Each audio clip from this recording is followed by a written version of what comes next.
आप जब बोलोगे कि मैं कंप्यूटर साइंस इंजीनियर हूँ, ठीक है, कंप्यूटर साइंस इंजीनियर सिर्फ ये नहीं होता कि उसने वेबसाइट खोल ली, वेबसाइट खोल के कुछ चला लिया, उसको कंप्यूटर साइंस इंजीनियर नहीं बोलेंगे, उसको अपन क्या बोलते हैं, ऑपरेटर बोलते हैं। तो कंप्यूटर साइंस इंजीनियर जो होता है वो उसकी कंप्यूटर की जो बनावट होती है, अंदरूनी जो बनावट होती है, जो जब भी आप उसको रन करते हो तो वो किस तरीके से चीज़ें अंदर रन होती है, ठीक है, तो उस सब के बारे में डीपली उसको पता होता है, ठीक है।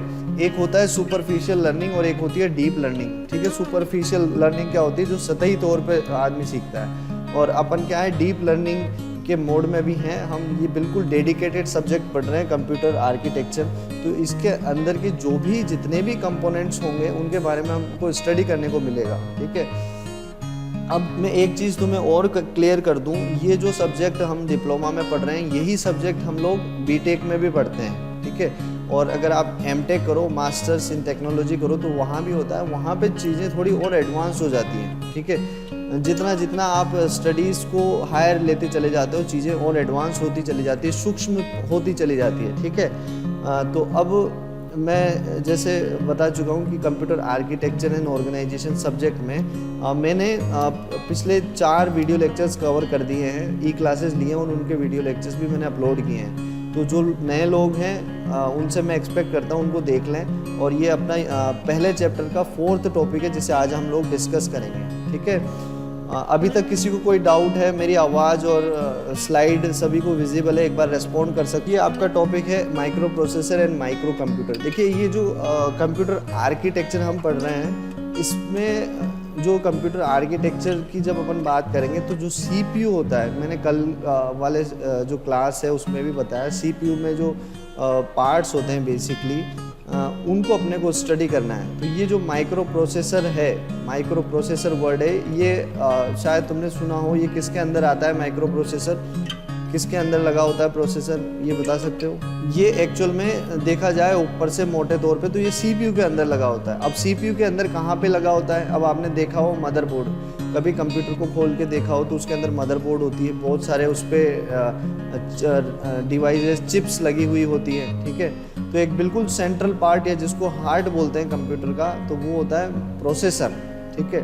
अब माइक्रो प्रोसेसर का मतलब आ गया बहुत ज़्यादा सूक्ष्म, ठीक है। तो ये भी अपन देखेंगे कि माइक्रो प्रोसेसर और प्रोसेसर क्या होता है, माइक्रो कंप्यूटर क्या होता है। अब ये कंप्यूटर और माइक्रो कंप्यूटर में क्या अंतर है, ये बता सकते हो? नाम से ही समझ में आ रहा है। देखो, अभी तक अपन ने देखा जो इवोल्यूशन हुआ है कंप्यूटर का, कि पुराने कंप्यूटर वर्ड तो 16वीं सेंचुरी में एग्जिस्ट करने लग गया था, लेकिन एक्चुअल में जो डिजिटल कंप्यूटर बनने की शुरुआत हुई वो न्यूमन आर्किटेक्चर के बाद से शुरुआत हुई, ठीक है। तो वहाँ पे जो कंप्यूटर बने एक्चुअल में जो काम करते थे वो डिजिटल बेसिस पे काम करते थे, डिजिटल प्लेटफॉर्म पे काम करते थे। डिजिटल प्लेटफॉर्म की जब अपन बात करें तो वहाँ पे बेसिकली जो डिज़ाइन किए गए थे वो नंबर्स, बाइनरी नंबर्स के लिए डिज़ाइन किए गए थे। अब बाइनरी नंबर्स क्या होते हैं? बेसिकली जो मिलके बने होते हैं 0 या 1 से, ठीक है। तो ऐसे कंप्यूटर्स को अपन बोल रहे हैं माइक्रो कंप्यूटर, ठीक है। अब अपन स्टार्ट करते हैं माइक्रो प्रोसेसर एक्चुअल में होता क्या है। अब micro processor is a multipurpose programmable clock driven register based electronic device, ठीक है। कोई डाउट है किसी को? ये डेफिनेशन क्या है माइक्रो प्रोसेसर की? मल्टीपर्पस का मतलब होता है जो एक से अधिक तरीके के काम कर सके, मल्टीपर्पस, ठीक है। प्रोग्रामेबल क्लॉक ड्रिवन, ठीक है। जो हम लोग स्टडी कर रहे हैं माइक्रो प्रोसेसर की, उसकी डेफिनेशन देखते हैं। बेसिकली क्या होता है, एक इलेक्ट्रॉनिक डिवाइस होता है जो चिप के फॉर्म में होता है और जिसका काम होता है मतलब एक से ज़्यादा काम करने के लिए इसको इस तरीके से डिज़ाइन किया जाता है, प्रोग्रामेबल क्लॉक ड्रिवन। अब प्रोग्रामेबल का मतलब क्या है? जिसको प्रोग्राम किया जाए, जिस पे कोड रन करता हो, ठीक है। और register based electronic device. Register based का क्या मतलब है? रजिस्टर बेसिकली यूज़ किए जाते हैं स्टोर करने के लिए मेमोरी जो कंपोनेंट्स होता है, जो होता है ना, जो मेमोरी के अंदर जो सूक्ष्म पार्ट होते हैं बेसिकली वो क्या होते हैं? रजिस्टर्स होते हैं। अब ये रजिस्टर आपने जो साइंस फिजिक्स में पढ़ा हो वो वाला रजिस्टर नहीं है, ठीक है। Deeply electronics point of view से देखो तो ये वो डायोड और वो उस तरीके से होते हैं, एनोड, वो देखा होगा तुमने डायोड किस तरीके के होते हैं, ठीक है। वो चीज़ें अपन उतने डीप में नहीं पढ़ेंगे, आपको सिर्फ इतना ध्यान रखना है। रजिस्टर बेसिकली क्या होता है, मेमोरी का एक सबसे स्मॉलेस्ट पार्ट होता है, ठीक है, that read binary instruction from a storage device called memory, accepts binary data as input and processes data according to those instruction and provide results as output। तो इसका ये complete definition है। इसका मतलब ये है कि ये जो माइक्रो प्रोसेसर होता है ये बाइनरी जो इंस्ट्रक्शंस होते हैं, ठीक है, बाइनरी इंस्ट्रक्शंस मतलब 0 या 1 के फॉर्म में जो इंस्ट्रक्शंस होते हैं वो कहाँ स्टोर होते हैं, वो मेमोरी के अंदर स्टोर होते हैं। तो वहाँ से इनको रीड करता है, ठीक है। रीड करना मतलब उनको एज ए इनपुट एक्सेप्ट करना, ठीक है। फिर जब इंस्ट्रक्शन को ये रीड करता है, मतलब इनपुट को जब ये लेता है तो क्या करता है, उस पर प्रोसेसिंग करता है, और प्रोसेसिंग करने के बाद उन इंस्ट्रक्शंस का जो आउटपुट निकलता है, जो आउटकम निकलता है, उसको डिस्प्ले करवाता है, या मतलब जिस भी डिवाइस को चाहिए होता है वो आउटपुट उसको भेजता है। तो ये माइक्रो प्रोसेसर होता है, ठीक है। Micro processor is a clock driven semiconductor device which is manufactured by LSI and VLSI technique. तो ये जो टर्मिनोलॉजी यूज़ कर रहे हैं ये इलेक्ट्रॉनिक्स इंजीनियरिंग से रिलेटेड है। लार्ज स्केल इंटीग्रेशन इसको बोलते हैं LSI, लार्ज स्केल इंटीग्रेशन, और VLSI बोलते हैं वेरी लार्ज स्केल इंटीग्रेशन। तो बेसिकली जो आपने चिप देखा हो ना, तो जो माइक्रो प्रोसेसर का जो चिप आप देखते हो, इस चिप में इतने ज़्यादा सर्किट्स होते हैं कि आप इमेजिन नहीं कर सकते। एक छोटी सी चिप के अंदर millions and millions of circuits available होते हैं, ठीक है। और हर सर्किट इस तरीके से होता है कि उसकी कुछ ना कुछ फंक्शनिंग होती है, ठीक है। इन सर्किट्स को किस तरीके से काम करना है उसके ऊपर प्रोग्रामिंग लिखी जाती है, ठीक है। तो ये माइक्रो प्रोसेसर का काम है। अगर डेफिनेशन पूछी जाए तो आपको ये बताना है कि ये जो बाइनरी इंस्ट्रक्शंस होते हैं उसको रीड करते हैं। रीड कहाँ से करते हैं, मेमोरी से, और उन इंस्ट्रक्शंस पे प्रोसेसिंग करने के बाद उन इंस्ट्रक्शंस को जो आउटपुट डिवाइसेस चाहते हैं उनको प्रोवाइड करवाते हैं, ठीक है। These three devices works together and interact with each other। अब आप देखो ये माइक्रो प्रोसेसर, मेमोरी और इनपुट आउटपुट, ठीक है। अब अभिषेक बता सकते हो, कल अपन जो पढ़ रहे थे कंट्रोल यूनिट में इनपुट आउटपुट डिवाइसेस देख रहे थे, मेमोरी देख रहे थे, बेसिकली बिल्कुल वो एक्चुअल में माइक्रो प्रोसेसर ही होता है, ठीक है। देखो अगर अपन बाहरी तौर से देखते हैं ना कंप्यूटर को, तो अपने को क्या नज़र आता है, आपको मॉनिटर नज़र आता है, माउस नज़र आता है, कीबोर्ड नज़र आता है, आपको CPU नज़र आता है। बट जो प्रोसेसिंग का काम करता है वो कौन करता है, CPU करता है। ये अपन बाहर से देख के बोलते हैं, लेकिन जब अपन CPU के अंदर जाके देखें तो फिर से हम CPU को कैटेगराइज करते हैं कि CPU के भी पार्ट्स हैं। उसमें कंट्रोल यूनिट होता है, उसमें ALU होता है, मेमोरी होते हैं, इनपुट आउटपुट डिवाइसेस होते हैं, ठीक है। तो हम जब अंदर जाके बोलते हैं तो प्रोसेसिंग करने का काम कौन करता है, कंट्रोल यूनिट करता है। फिर हम कंट्रोल यूनिट के अंदर जाके बोलें तो एक्चुअल में जो प्रोसेसिंग करता है वो कौन करता है, एक माइक्रो प्रोसेसर करता है, ठीक है। इस तरीके से आप और स्पेसिफिक होते चले जाते हो, जितना डीप में आप जाते हो और ज़्यादा स्पेसिफिक हो जाते हो, ठीक है। अब माइक्रो कंप्यूटर की डेफिनेशन है, micro computer is a small relatively inexpensive computer with a microprocessor as its central processing unit. It includes a microprocessor, memory, input output facilities। तो basically अगर हम ये कहें कि माइक्रो कंप्यूटर जो है माइक्रो प्रोसेसर से मिलके बने तो ये बिल्कुल गलत नहीं होगा, ठीक है। माइक्रो कंप्यूटर का मतलब ही, माइक्रो का मतलब होता है छोटा, ठीक है। माइक्रो को बेसिकली किससे डिनोट करते हैं, 10 to the power, कोई बता सकता है 10 to the power -4 की 6 की -3, सही है ये। और मिली को किससे करते हैं, 10 to the power -6 करेक्ट है, ठीक है। तो मतलब नाम ही इस तरीके से दिया गया है इसको, मतलब ये इतना जो माइक्रो प्रोसेसर के अंदर जो सर्किट्स बने हुए होते हैं वो बहुत ही स्मॉल साइज़ के होते हैं, ठीक है। और फिर उनको प्रोग्राम किया जाता है, एक सर्किट को इस तरीके से प्रोग्राम किया जाता है कि वो अपना काम सही तरीके से करें, ठीक है। It includes a micro processor, memory and input output facilities. Microcomputers became popular in 1970s and 80s with the advent of increasingly powerful microprocessor. Example of microprocessors are Intel 8051 controller, single board computer, IBM PC and Apple Macintosh computers. तो देखो जो micro computers हैं, वो actual में बोला जाए start कब से हो गए थे, जब से वॉन न्यूमन का आर्किटेक्चर आया। बट एक्चुअल में आप कह सकते हो कि जो मार्केट में बिजनेस पॉइंट ऑफ व्यू से या बहुत स्पेसिफिक एक्सेस पर्पस से ये तब आए 1970s और 80s में आए, ठीक है। और ये जो सब्जेक्ट है माइक्रो प्रोसेसर का, ठीक है, ये बिल्कुल अलग सब्जेक्ट हो जाता है। अभी तक अपन कंप्यूटर आर्किटेक्चर की बात कर रहे हैं, कंप्यूटर आर्किटेक्चर में माइक्रो प्रोसेसर एक चीज़ है, ठीक है।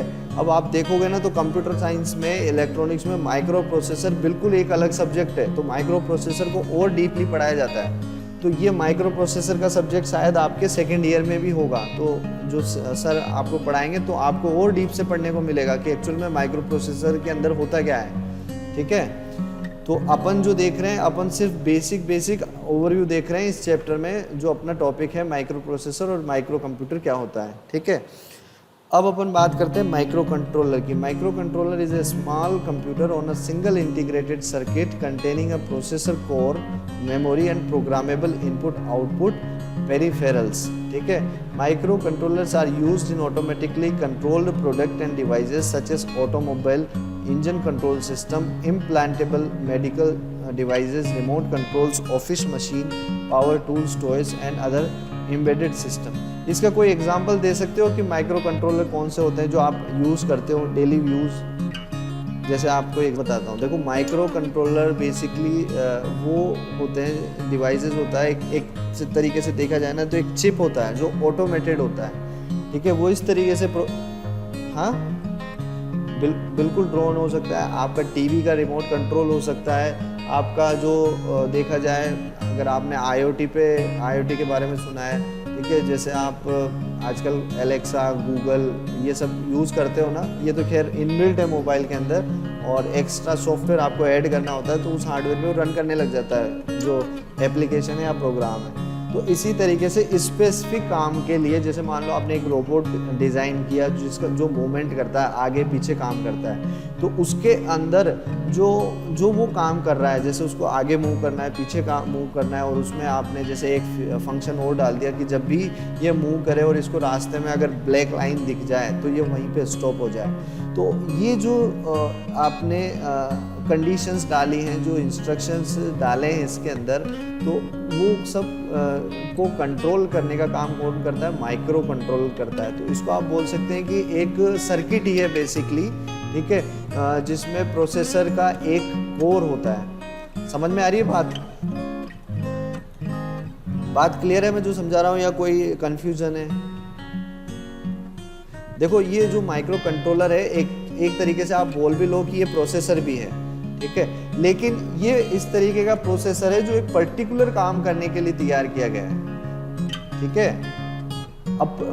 जब अपन माइक्रो प्रोसेसर की बात करते हैं तो माइक्रो प्रोसेसर तो बहुत सारे काम करता है, मल्टीपर्पज़ काम करता है, लेकिन ये बोल रहे हैं अपन प्रोसेसर का कुछ पार्ट माइक्रो जो है वो डेडिकेटेडली होता है माइक्रो कंट्रोलर के पास, ठीक है।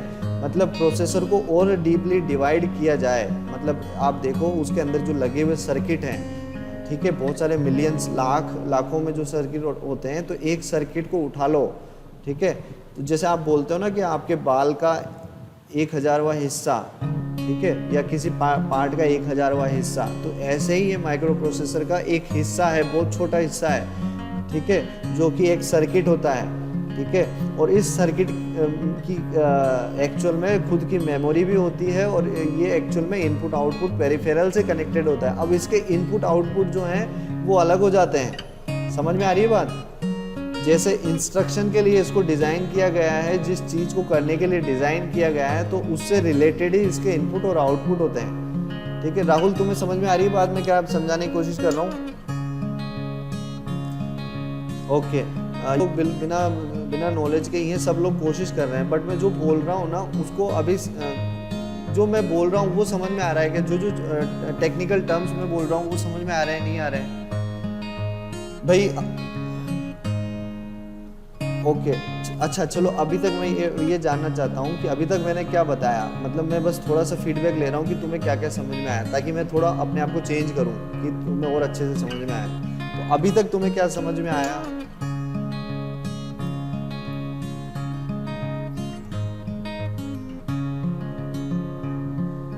अच्छा, देखो एक्चुअल में देखो इसमें घबराने की कोई बात नहीं है, ये टेक्निकल टर्म्स हैं जो अपने को शुरू में अगर समझ में भी नहीं आते ना तो अपने को याद कर लेना चाहिए इनको। लेकिन जब अपन कंप्यूटर को खुद चलाएंगे ना, अभी तक तुमने कंप्यूटर चलाया कि नहीं चलाया? कंप्यूटर चलाया, कंप्यूटर खोल के देखा है कभी अंदर? कंप्यूटर खोल के देखा होगा, कंप्यूटर के अंदर तुमने देखा एक मदरबोर्ड होती है।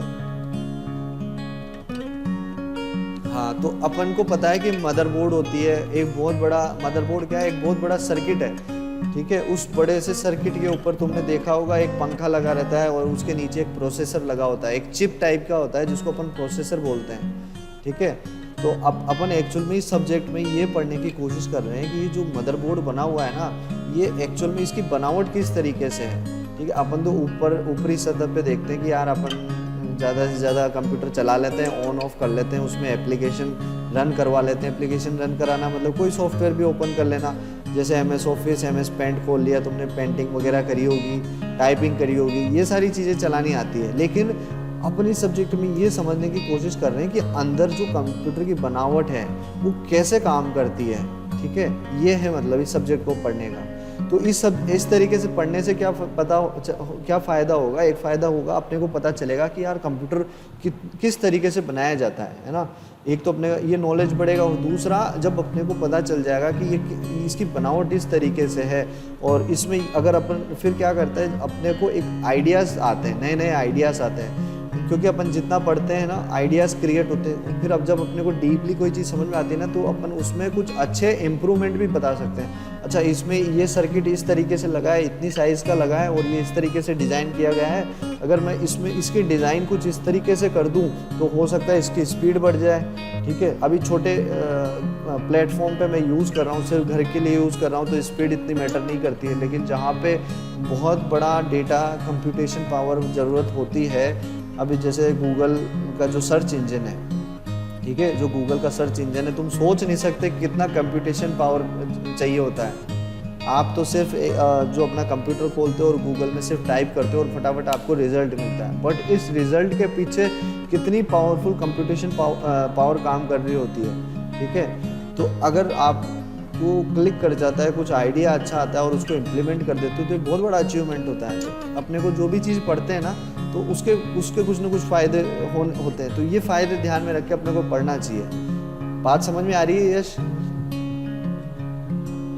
देखो, अब ये कंप्यूटर साइंस के जितने भी सब्जेक्ट्स हैं ना, इंटर रिलेटेड है, ठीक है। अब जैसे ये राहुल नागर है, राहुल नागर को एक्सपर्ट बनना है साइबर सिक्योरिटी में, ठीक है, इसका इंटरेस्ट है हैकिंग में। लेकिन अगर ये हैकिंग सिर्फ कोडिंग और प्रोग्रामिंग या कुछ बने बनाए टूल्स आते हैं उनके थ्रू करेगा तो इसको सुपरफिशियल नॉलेज होगा। लेकिन इसको अगर हैकिंग को रॉक सॉलिड बनाना है, ठीक है, तो कंप्यूटर के अंदर की बनावट के बारे में भी पता होना चाहिए कि एक्चुअल में कौन सी चीज़ कैसे काम करती है, ठीक है। इस तरीके के अगर मैं इंस्ट्रक्शन, इस तरीके के प्रोग्राम लिखूंगा तो ये मेमोरी में किस तरीके से जाएगा और कितनी मेमोरी खाएगा, ठीक है। तो ये सारी चीज़ें जब अपने को समझ में आती है ना, तो अपन एक एक्सपर्ट बन जाते हैं एक फील्ड में बहुत अच्छे से, ठीक है। मैं यूँ नहीं कह रहा कि भाई आपको ये चीज़ें नहीं पढ़नी है, भाई आपका इंटरेस्ट हो सकता है कि भाई आपको जैसे मान लो जावा डेवलपर बनना है, किसी को C++ डेवलपर बनना है, या किसी को IoT में जाना है या डेटा साइंस में जाना है। कंप्यूटर का स्कोप बहुत अनलिमिटेड है, लेकिन जो कोर सब्जेक्ट्स होते हैं ना, जो मतलब बेसिक चीज़, जैसे अपन अगर आपको अंग्रेजी सीखना है तो ABCD तो सीखना पड़ता है ना पहले, तो इसी तरीके से ये चीज़ें बहुत ज़रूरी है कंप्यूटर साइंस। क्योंकि देखो अपन डिप्लोमा कर रहे हैं कंप्यूटर साइंस इंजीनियरिंग में। अभी तक तुम जिन्होंने ITI किया है या जिन्होंने RSCIT के कोर्सेज किए हैं या जिन्होंने कंप्यूटर चलाया है, तो वो क्या है, सुपरफिशियल इन्फॉर्मेशन है, ये सिर्फ इन्फॉर्मेशन मैं बोलूँगा उसको। लेकिन जब अपन इंजीनियरिंग डिप्लोमा पढ़ रहे हैं तो अपना एम इस तरीके से होना चाहिए कि ये जो अंदर चीज़ें लगी हुई है काम कैसे करती हैं, इनको अच्छे से इनकी वर्किंग अपने को समझ में आए, ठीक है। तो अभी तक यश मैंने जो बताया है इस सब्जेक्ट में, इस टॉपिक में मैंने बताया माइक्रो प्रोसेसर क्या होता है, माइक्रो कंप्यूटर क्या होता है, ठीक है। माइक्रो, ये बस बेसिक डेफिनेशन ही अपन ने देखी है, ओवरव्यू अपन देख रहे हैं। अब अपन माइक्रो कंट्रोलर की बात कर रहे हैं, ठीक है। एक्चुअल में माइक्रो कंट्रोलर जो है वो माइक्रो प्रोसेसर का ही एक हिस्सा है, बहुत छोटा हिस्सा है, ठीक है। बात समझ में आ रही है यश? अभी कोई डाउट है? ओके राहुल, तुम्हें समझ में आ रही बात?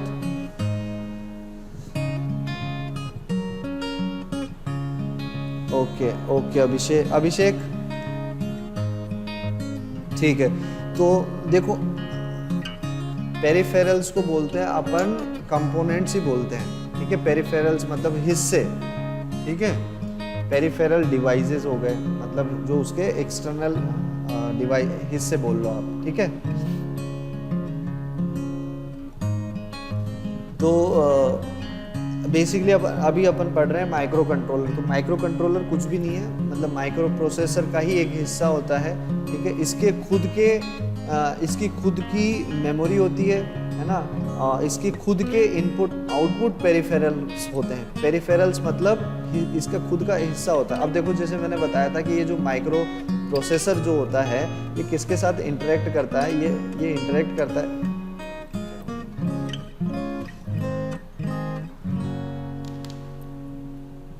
हेलो,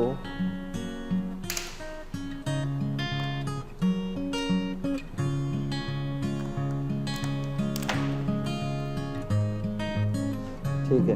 देखो, ये जो माइक्रो प्रोसेसर जो इंटरेक्ट करता है, ये किसके साथ इंटरेक्ट करता है? एक तो आपका रैम के साथ इंटरेक्ट करता है और आपके इनपुट आउटपुट डिवाइसेस के साथ में इंटरेक्ट करता है, ठीक है। या अर्थमेटिक लॉजिकल यूनिट्स कह लो, उसके बाद में इनपुट आउटपुट डिवाइसेस आते हैं। तो ये इस तरीके से आपस में इंटरेक्शन होता है माइक्रो प्रोसेसर का। अब माइक्रो प्रोसेसर के अंदर ही लगा हुआ जो माइक्रो कंट्रोलर होता है, माइक्रो कंट्रोलर जो होता है वो, उसके भी क्या है, मेमोरी होती है। उसकी मेमोरी बहुत छोटी होगी रैम के मुकाबले, ठीक है। और उसके इनपुट आउटपुट डिवाइसेस होंगे वो भी कुछ अलग होंगे, ठीक है। वो हमें नहीं पता, वो डिपेंड करता है वो किस लिए डिज़ाइन किया गया है, वो माइक्रो कंट्रोलर किस लिए डिज़ाइन किया गया है। अब जैसे मैं आप लोगों को बताऊँ, जब आप टीवी का रिमोट यूज़ करते हो, एक टीवी है और ये इसका रिमोट है। जब आप ये रिमोट यूज़ करते हो, ठीक है, तो रिमोट आप यूज़ करते हो चैनल चेंज करने के लिए, ठीक है। तो एक्चुअल में इसका जो इनपुट होता है वो क्या होता है, एक बटन प्रेस करना होता है या कॉम्बिनेशन ऑफ बटन प्रेस करना होता है। जैसे 418 आपने दबाया, तो 418 के पीछे इसको इस तरीके से प्रोग्राम किया होता है कि एक सिग्नल या एक फ्रीक्वेंसी को रिप्रेजेंट करता है, ठीक है। और जो आपका चैनल एक्चुअल में होता है, जो भी चैनल आप देखते हो, जैसे स्टार प्लस या सोनी कुछ भी देखते हो, उनका एक पर्टिकुलर फ्रीक्वेंसी होता है, ठीक है। तो जैसे आपने 418 दबाया तो एक इसके पीछे की जो फ्रीक्वेंसी होती है, ये टीवी के साथ पहले तो ये सिग्नल भेजता है टीवी को, फिर क्या होता है, टीवी के अंदर मेमोरी लगी हुई होती है, ठीक है। तो वो मेमोरी एनालाइज करती है कि भाई ये 418 किसके लिए है, तो वो बोल देखता है कि ये स्टार प्लस या सोनी के लिए। तो वहाँ पे फिर स्विच ऑपरेशन परफॉर्म होता है, टीवी का वो चैनल चेंज किया जाता है। इसी तरीके से ये तो एक फंक्शन हुआ, ठीक है, रिमोट का एक फंक्शन हुआ टीवी का चैनल चेंज करने का। इसके अलावा और भी फंक्शंस होते हैं, ठीक है। जैसे आपने हो सकता है लैंग्वेज चेंज करना है, ठीक है, आपने अलग कैटेगरी क्रिएट करनी है। तो इस तरीके से अलग अलग फंक्शंस होते हैं और अलग। अब जैसे अपन रिमोट की बात कर रहे हैं, तो रिमोट आप एज अ माइक्रो कंट्रोलर देख रहे हो, तो इस रिमोट के अंदर जो फंक्शंस होंगे ना अलग अलग, तो उनके भी और उससे ज़्यादा सूक्ष्म कंट्रोलर्स होते हैं, ठीक है। बात सभी को समझ में आ रही है अभी? ठीक है। यश, अभी समझ में आई तुम्हें बात? ठीक है। तो बेसिकली माइक्रो कंट्रोलर को अपने को समझना चाहिए, ये माइक्रो प्रोसेसर का ही बहुत छोटा भाग होता है, जिसकी खुद की मेमोरी होती है, खुद की प्रोसेसिंग पावर होती है और खुद के इनपुट आउटपुट डिवाइसेस होते हैं, मतलब हिस्से होते हैं, ठीक है। Micro controller are used in automatically controlled products and devices such as automobile engine control system. ये मैंने बता दिया है। जैसे IoT बेस्ड रोबोट्स हो गए, आजकल जो कार आने लगे ना, उनके इंजन ऑटोमेटेड हो गए हैं, ठीक है। ऑटोमेटेड कैसे हो गए भाई? अभी तक ऑटोमेटिक होता था, पहले चाबी को घुमा के आप इंजन स्टार्ट करते थे। अब आजकल इंजन ऐसे आने लगे हैं, जैसे ही आपने गेट पे अपना थंब या फिंगरप्रिंट प्रेस किया तो ऑटोमेटिकली वो डिटेक्ट करता है कि you are the owner and now engine should be started, तो ऑटोमेटिकली इंजन स्टार्ट हो जाता है, ठीक है। तो यहाँ इस तरीके के कंट्रोल सिस्टम बनने लगे हैं, ठीक है। तो वहाँ पे ये माइक्रो कंट्रोलर्स काम आते हैं। अब अपन इसका आर्किटेक्चर देखते हैं कि एक्चुअल में बनावट कैसे होती है माइक्रो कंप्यूटर सिस्टम की, ठीक है। अब माइक्रो कंप्यूटर सिस्टम में बेसिकली क्या होते हैं, इनपुट डिवाइसेस होते हैं। अब ये इनपुट डिवाइसेस किनको बोलते हैं अपन, देखो अभी तक मैंने कई बार इनपुट डिवाइसेस का नाम लिया है, किसको बोलते हैं इनपुट डिवाइसेस? अभिषेक बता सकते हो?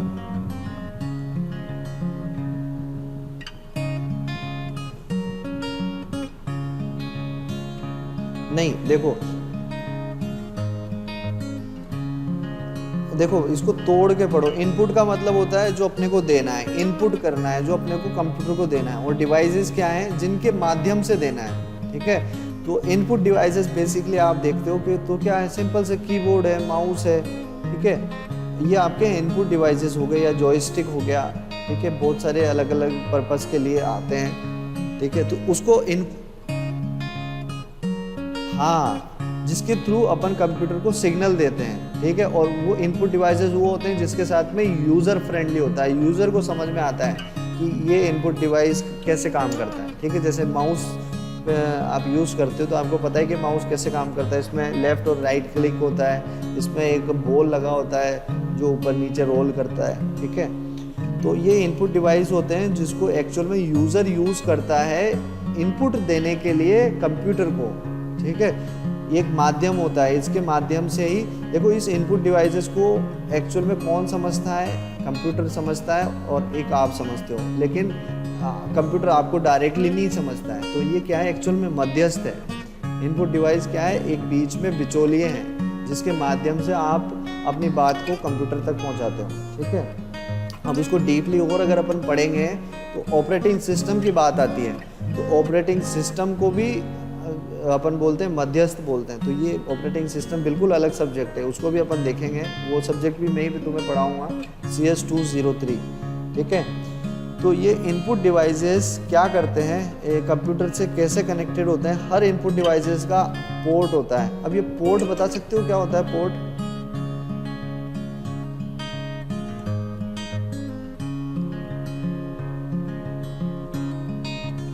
राहुल,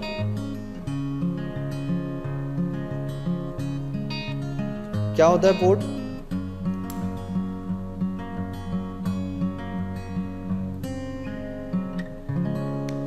बिल्कुल बिल्कुल, बहुत सही बोला तुमने। तो एक्चुअल में ये पोर्ट क्या होता है, खिड़की और दरवाज़ा ही है। मतलब अगर आपको किसी चीज़ को जोड़ना है, जैसे मान लो ये माउस है, माउस को कभी तुमने देखा हो कंप्यूटर में तो एक केबल लगी हुई होती है और वो केबल पीछे जाके CPU में लगती है। तो वो जो CPU में जो जिस दरवाजे पे जाके लगती है तो उसको अपन पोर्ट बोलते हैं, ठीक है। तो इनपुट डिवाइसेस क्या है, इनपुट आउटपुट पोर्ट से कनेक्टेड होते हैं, ठीक है। और ये इनपुट आउटपुट पोर्ट डायरेक्टली किससे कनेक्टेड होते हैं, CPU से। अब CPU में फिर अब अगर आप डीपली चले जाओ तो एक्चुअल में ये क्या है, मदरबोर्ड है, मदरबोर्ड पे लगा हुआ प्रोसेसर है, ठीक है। तो इसको आप CPU बोल दे रहे हो। CPU का एक्चुअल में मीनिंग आपका प्रोसेसर मतलब कंट्रोल यूनिट और आपका अर्थमेटिक लॉजिकल यूनिट है। और फिर ये यहाँ पे मेमोरी अलग से आ रहा है। मेमोरी अगर आपने देखा हो कभी खोल के तो एक मेमोरी रैम लगी हुई होती है अलग से, एक हरे कलर की रैम बोलते हैं उसको, लंबी सी चिप टाइप की होती है वो, ठीक है। लंबी सी चिप होती है। तुम जब आओगे कॉलेज तब मैं तुम्हें बताऊँगा खोल के। अपना 210 भी सब्जेक्ट है, PC maintenance and trouble shoot, तो उसमें भी अपन कंप्यूटर को खोल के CPU को खोल के देखेंगे, कनेक्ट करके देखेंगे, ठीक है। तो ये आपका input devices input output port के थ्रू जुड़ा होता है CPU से। और इसी तरीके से आपका आउटपुट डिवाइसेस होता है, ठीक है। आउटपुट डिवाइसेस वो होते हैं जो आपको आउटपुट देते हैं। अब कौन से आउटपुट डिवाइस होते हैं राहुल, बता सकते हो?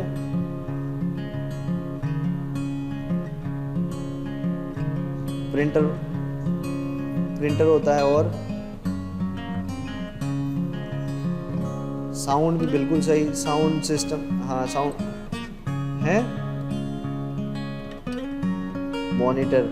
तो बेसिकली भाई जो यूज़र जो भी काम करवाना चाहता है कंप्यूटर से, कंप्यूटर से काम करवाना चाहता है तो वो जब इनपुट देता है, इनपुट डिवाइसेस के थ्रू इनपुट देता है, कंप्यूटर उसको प्रोसेसिंग करता है और प्रोसेसिंग करने के बाद में जो भी उसका रिज़ल्ट है वो कहाँ दिखता है, वो उसके मॉनिटर पे दिखता है या प्रिंटर पे दिखता है, प्रिंट के फॉर्म में निकलता है या स्पीकर के फॉर्म में, साउंड के फॉर्म में वो स्पीकर के थ्रू अपने को मिलता है। तो इसी तरीके जैसे इनपुट डिवाइसेस होते हैं वैसे आउटपुट डिवाइसेस होते हैं, और ये आउटपुट डिवाइसेस भी पोर्ट के थ्रू कनेक्ट होते हैं CPU कंप्यूटर से, ठीक है। तो ये इनपुट आउटपुट पोर्ट इसको बोलेंगे।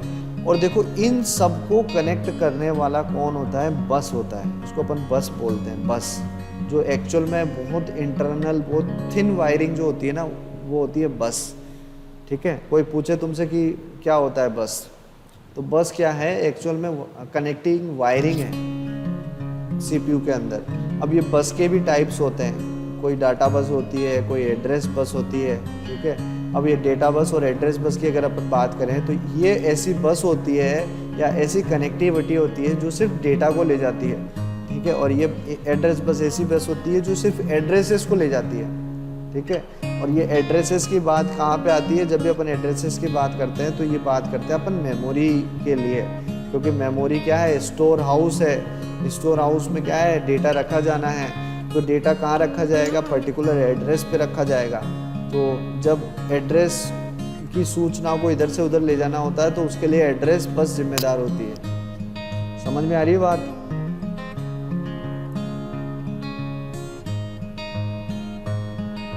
ठीक है, ये डेटा बस हो गया, एड्रेस बस हो गया, और फिर कंट्रोल बस भी होता है, ठीक है। कंट्रोल बस क्या करता है, कंट्रोल करने का जो सिग्नल होता है, ठीक है। किसी को इंस्ट्रक्शन देना है कि भाई अब स्पीकर ऑन, स्पीकर जैसे मान लो आपने कोई गाना प्ले किया है, आपने एक म्यूज़िक प्लेयर खोला, आपने गाना चूज़ किया और जैसे उस पर क्लिक किया तो क्लिक करते ही CPU क्या करता है कि इंस्ट्रक्शन जनरेट करता है उसके रेस्पेक्टिव आउटपुट डिवाइस से, जो कि आपका साउंड सिस्टम होता है। तो ये जो कंट्रोल सिग्नल जाता है, ठीक है, मतलब ये कंट्रोल वाला जो एक्चुअल में सब डेटा ही है, एड्रेस भी डेटा है और डेटा भी डेटा ही है, लेकिन कैटेगरी बना दिया, अलग अलग कैटेगरी बना दिया ताकि पहचानना आसान हो, ठीक है, काम करना आसान हो, ठीक है। तो ये इस तरीके से आर्किटेक्चर है। जब कोई सिग्नल जा रहा है तो सिग्नल कुछ भी हो सकता है, डेटा भी हो सकता है, डेटा का भी सिग्नल हो सकता है, एड्रेस का भी सिग्नल हो सकता है, कंट्रोल करने का भी सिग्नल हो सकता है, ठीक है। तो ये अलग अलग कैटेगरी होती है बसेस की। Memory consists of RAM and ROM. The purpose of memory is to store binary codes for the sequences of instruction you want the computer to carry out. ठीक है. The second purpose of the memory is to store the binary coded data with which the computer is going to be work. तो memory का basic मतलब क्या होता है, साधारण अगर पूछा जाए मेमोरी का क्या मतलब है,